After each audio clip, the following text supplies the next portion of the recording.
பிரியங்களுக்கும் மதிப்பிற்கும் உரிய நல்ல யோகம் இணையதள அன்பர்களுக்கு உங்கள் அன்பு ஜோதிடர் வேதா கோபாலனின் பணிவான வணக்கங்கள். குரு வக்ரம், அதிசாரம், வக்ர நிவர்த்தி இதெல்லாம் பற்றி இன்றைக்கு பேச போகிறோம். இதனால் எந்தெந்த ராசிக்கு என்னென்ன பலன் இருக்க போகிறது, எத்தனை நாள் இந்த வக்ர நிவர்த்தி, அதிசாரம் இதெல்லாம் இருக்க போகிறது அப்படின்னு இப்போ பார்க்க போகிறோம். இந்த அதிசாரம் அப்படின்னா முன்னோக்கி போகுதல். அதாவது தற்போது மிதுனத்தில் குரு பகவான் இருக்கிறார். அவர் அதிசாரமாக ஒரு சில நாட்கள் முன்னாடியே அவர் முன்னோக்கி நகர்ந்து கடக ராசிக்கு போய்விட்டார். இன்னும் சில நாட்கள் கழிச்சு டிசம்பர் மாதம் 21ஆம் தேதி, அதாவது மார்கழி மாதம் 6ஆம் தேதி அன்றைக்கு அவர் திருப்பியும் கடகத்திலிருந்து மிதுனத்துக்கு வந்துட போறாரு. இது ஒரு சின்ன குழந்தை விளையாட்டு மாதிரி. குரு பகவானுக்கும் சனி பகவானுக்கும் இந்த வக்ர நிவர்த்தி, அதிசாரம் இதெல்லாம் ஒரு விளையாட்டு போல நிகழும். இது பல வகையில் எல்லாருக்குமே நன்மை கூட கிடைக்கும் இதனால. அதாவது யாருக்காவது அந்த குரு பயிற்சி கொஞ்சம் அட்வர்ஸ் பலனா, கொஞ்சம் அதிக நற்பலன் தராமல் இருந்தால் இந்த வக்ர நிவர்த்தி, அதிசாரம் எல்லாமே நல்ல பலனை கொடுக்க ஆரம்பிச்சிடும். அந்த கொஞ்ச நாட்களுக்காவது ஒரு ரிலீஃபை கொடுக்கும். இப்போது டிசம்பர் மாதம் 21ஆம் தேதி திரும்பியும் கடகத்திலேருந்து மிதுனத்துக்கு வரப்போகிற அந்த குரு பகவான் மிதுனத்திலேயே எப்படி இருக்க போகிறார் அப்படின்னா வக்ரமாக இருக்க போகிறார். வக்ரமாக ரிவர்ஸ் கியர்னால் முந்தின கட்டத்துக்கு போயிட மாட்டார். முந்தின கட்டம் நோக்கி திரும்பி அமர்தல். கொஞ்சம் ஃப்ரண்ட்டில் அந்த டிரைவர் இந்த பக்கம் திரும்பி உட்காந்தா எப்படி இருக்குமோ அதை மாதிரி செய்ய போகிறார். இப்போ இதனால் எந்தெந்த தேதியிலேருந்து என்னென்ன தேதி வரைக்கும் அப்படின்னு பார்த்தோம்னாக்கா, டிசம்பர் மாதம் 21ஆம் தேதியிலிருந்து மார்ச் மாதம் 17ஆம் தேதி வரைக்கும், இன்னும் சொல்ல போனால் மார்கழி மாதம் 6ஆம் தேதி முதல் பங்குனி மாதம் 3ஆம் தேதி வரைக்கும் இந்த விளையாட்டு நிகழப்போகிறது. இது ரொம்ப சுவாரஸ்யமான விளையாட்டு. ஏன்னு கேட்டிங்கனாக்கா, இவ்வளோ நாளும் புதனுடைய வீட்டில் ஆல்ரெடி இருந்துகிட்ருக்காரு குரு பகவான். அவர் மெல்ல நகர்ந்து சந்திரனுடைய வீட்டுக்கு போகிறார். சந்திரனும் குருவும் ரொம்ப ஃப்ரெண்ட்ஸு. ஜாதகப்படி சந்திரனும் குருவும் இணைந்திருந்தால் அதை நம்ம கஜகேசரி யோகம் அப்படின்னு சொல்லுவோம். கஜன யானை, கேசரினா சிங்கம். யானையும் சிங்கமும் எப்படி ஒரு ரெண்டு பக்கம் பாதுகாத்தால் எப்படி இருக்குமோ அந்த மாதிரி குரு பகவானும் சந்திர பகவானும் நம்மளுக்கு ஒரு ப்ரொடெக்ஷனாக இருப்பாங்க. இப்போது இந்த குருவுடைய அதிசாரம் திரும்ப வந்தோடனே வக்ரம், அந்த வக்ரமும் நிவர்த்தி ஆகிட போகிறது. என்னைக்குனாக்கா உங்களுக்கே தெரியும், மார்ச் மாதம் 17ஆம் தேதி எல்லாமே சமணப்பட்டு திரும்பவும் மிதுனத்திலேயே குருவுடைய அவருடைய ஆட்சி நிலவ போகிறது. இதனால் எந்தெந்த ராசிக்கு என்னென்ன பலன் அப்படின்னு பார்ப்போம். உங்கள் ராசிக்கு என்ன பலன் அப்படின்னு இப்போ பார்ப்போம். விருச்சிக ராசிக்கு என்ன மாதிரி பலன்கள் அப்படின்னு பார்ப்போம். விருச்சிக ராசிக்கு சூப்பரான பலன்கள் இருக்குது. 2 விதத்தில் சூப்பரான பலன்கள் என்னன்னு சொல்கிறேன் கேளுங்க. ஒன்று, குரு விருச்சிக ராசிக்கு 9ஆம் வீட்டுக்கு போகிறார். 9ஆம் வீடுங்கிறது அதிர்ஷ்டத்தை குறிக்கும் வீடு. ஓடிப்போனவனுக்கு 9ஆம் வீட்டில் குரு அப்படின்னு ஒரு பழமொழியே உண்டு. அதனால் அவ்வளோ நல்ல ஒரு பலன்களை கொடுக்க போகிறது 9ஆம் வீடு. 9ஆம் வீடு சௌபாகியஸ்தானம்னு சொல்லுவோம். பலவிதமான அதிர்ஷ்டங்களும் சௌபாகியமும் உங்களை தேடி ஓடி வரும். ரொம்ப நாளாக நடக்காத விஷயங்கள் உங்களுடைய அதிர்ஷ்டம் காரணமாக சேரும். ஒரு நெல்லை போட்டால் 100 நெல் விளையும்னு சொல்லுவாங்களே, அந்த மாதிரி ஒரு முயற்சி எடுத்தால் பல வகையில் நற்பலன்கள் உங்களை தேடி வரும். குரு பார்க்கவிருக்கிறது, அந்த 2வது நன்மை என்ன தெரியுமா? குரு பார்க்கவிருக்கிறது உங்களுடைய ராசியவே பார்க்குறார். ராசியை குரு பார்க்கறதுங்கிறது ரொம்ப பெரிய விஷயம். குரு பார்க்க கோடி பாவம் விலகும். இப்போ நீங்கள் புண்ணிய செயல்கள் செய்ய ஆரம்பிப்பீங்க. நீங்கள் கோவில்கள் பல நாளாக பிளான் பண்ணியிருந்த கோவில்கள் அதெல்லாம் போகாமல் இருந்தெல்லாம் இப்போ போக ஆரம்பிப்பீங்க. இது பெரிய நன்மைகளையும் நல்ல விஷயங்கள்லாம் உங்களுக்கு தரும். மனசில் கருணை, இரக்கம் இதெல்லாம் அதிகமாகி பலருடைய நன்றி அடைதலை நீங்கள் பெறுவீங்க.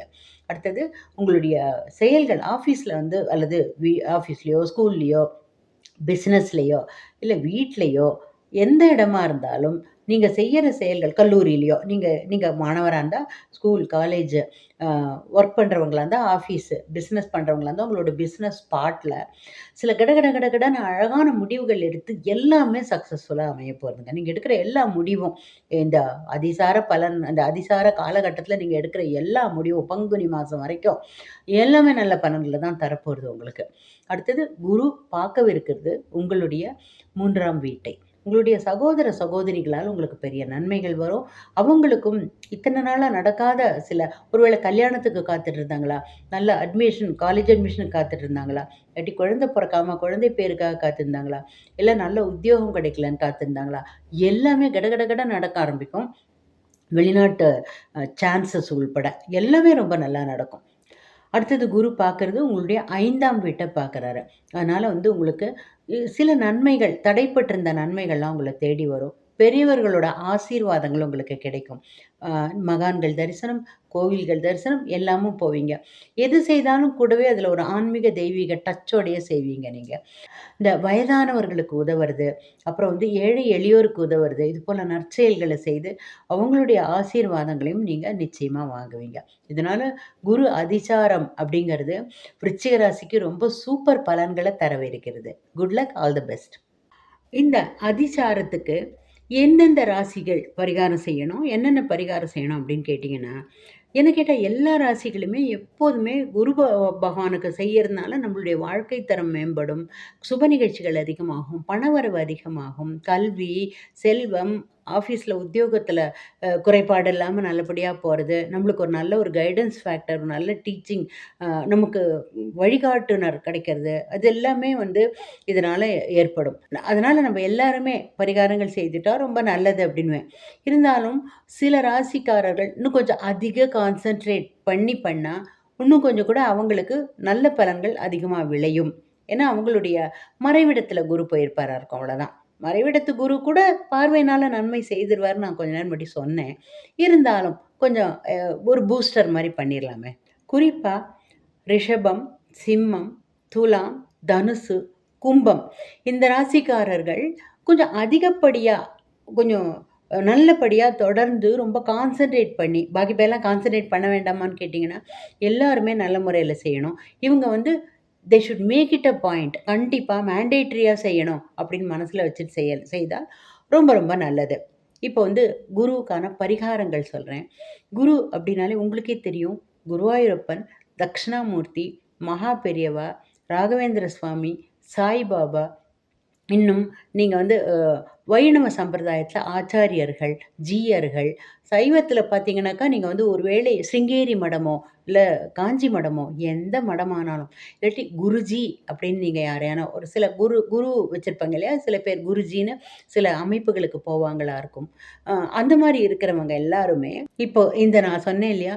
இந்த தெய்வங்களுக்கெல்லாம் நீங்க கோவிலுக்கு போறதோ, அர்ச்சனை பண்றதோ, அபிஷேகம் பண்ணுறதோ, இப்போ வந்து உதாரணத்துக்கு நீங்க வந்து குருவாயூரே போக முடியும்னா, வெல் அண்ட் குட். குருவாயூர் போயிட்டு வாங்க.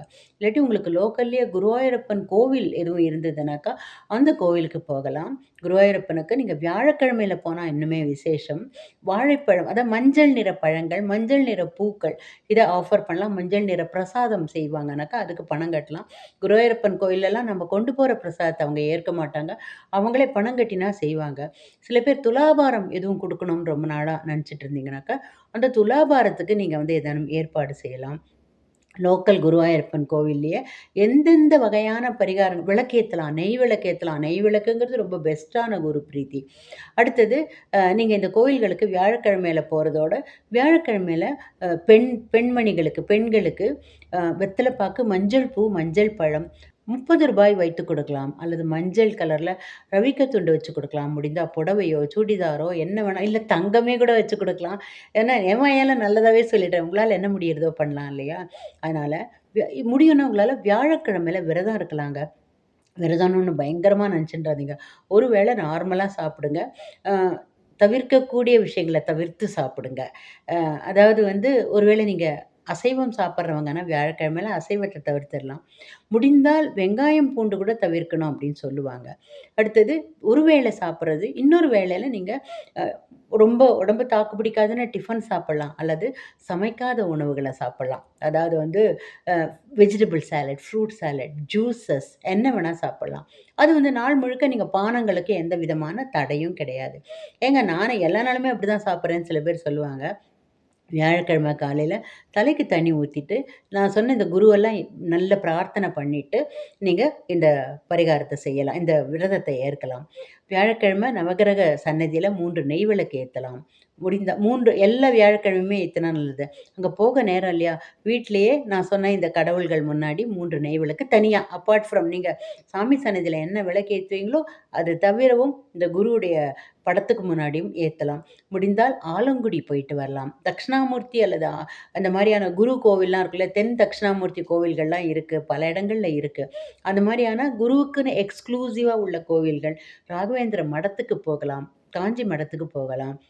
இது போன்ற விஷயங்கள்ல போயிட்டு அங்க விளக்கேத்தி, நீங்க வந்து பிரசாதத்துக்கும் பணம் கட்டி எல்லாம் செய்தீங்கன்னாக்கா, ரொம்ப நல்ல குரு பிரீத்தி. அப்புறம் ஒவ்வொரு வியாழக்கிழமையும் குருவுக்கான ஸ்லோகங்கள சொல்லுங்க. குருவாயூரப்பன் ஸ்லோகங்கள் சொல்லலாம்.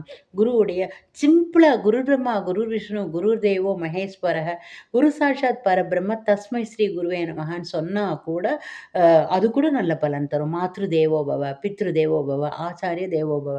இப்படி சொன்னா கூட உங்களுக்கு நல்ல பலன் கிடைக்கும். இல்ல குருவாயூரப்பா நமஹ அந்த மாதிரி நீங்க சொல்லின்டே போகலாம். என்ன உங்களுக்கே தெரியும். இப்ப நான் சொல்ல சொல்ல. ஸோ இதில எந்த விதமான வழிபாடு செஞ்சாலும் நல்லது. ஆசிரியர் ஸ்தானம் ஏன்னா குருஸ்தானம் இல்லையா?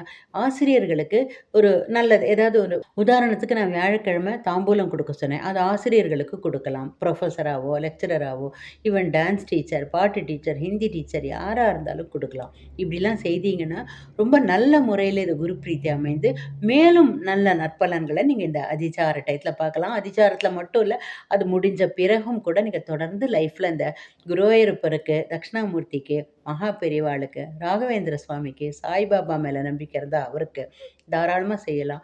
சாய்பாபா கோயில்ல ஒரு 30 லட்டு வியாழக்கிழமை மஞ்சள் நிற லட்டு குடுத்தீங்கன்னாக்கா, பிரசாதமா அவங்க டிஸ்ட்ரிபியூட் பண்ணா, அதுவும் ஒரு பெரிய குரு பிரீத்தி ஆகும். ஸோ இந்த குரு பிரீதிகள் மூலமாவும் உங்களுக்கு எல்லா வகை நற்பலன்களும் கிடைக்கணும்னு விரும்பி வேண்டி நமஸ்கரித்து கேட்டுக்கொள்கிறேன். நன்றி. இவ்வளவு நேரமா குருவின் அதிசார பலன்கள பார்த்தோம். அதாவது இத்தன நாளா மிதுனத்தில இருந்த குரு கடகத்துக்கு போறதுனால. இதனால பார்த்தீங்கன்னா, நம்ம 12 ராசிகளுக்குமே நல்ல பலன் தான். சந்திரன் வீட்டுக்கு குரு போறது ஒரு நற்பலன். செவ்வாயின் வீட்டை குரு பார்க்கறது ஒரு நற்பலன். அந்த ரொம்ப நாளா சனியின் பாதிப்புல இருந்த பலன்களெல்லாம் தூக்கி அடிச்சு, இந்த குரு வந்து சுப பலன்கள நம்ம எல்லாருக்குமே குடுக்க போறார். அதனால இந்த குருவின் அதிசாரம் நம்ப எல்லாருக்குமே உலகத்துக்கே நன்மை பண்ற ஒரு அதிசாரமா இருக்கு. அதனால மார்ச் மாதம் 17ஆம் தேதி வரைக்கும் நம்ம எல்லாருக்கும் ரொம்ப ரொம்ப நல்ல பலன்கள அடுத்தடுத்து எதிர்பார்க்கலாம். உங்க அனைவருக்கும் எல்லா வகையிலும் இந்த குருவின் அதிசாரம் அமோகமான பலன்களை தருவதற்கு என்னுடைய வாழ்த்துக்களை தெரிவித்துக் கொள்கிறேன். நன்றி, வணக்கம்.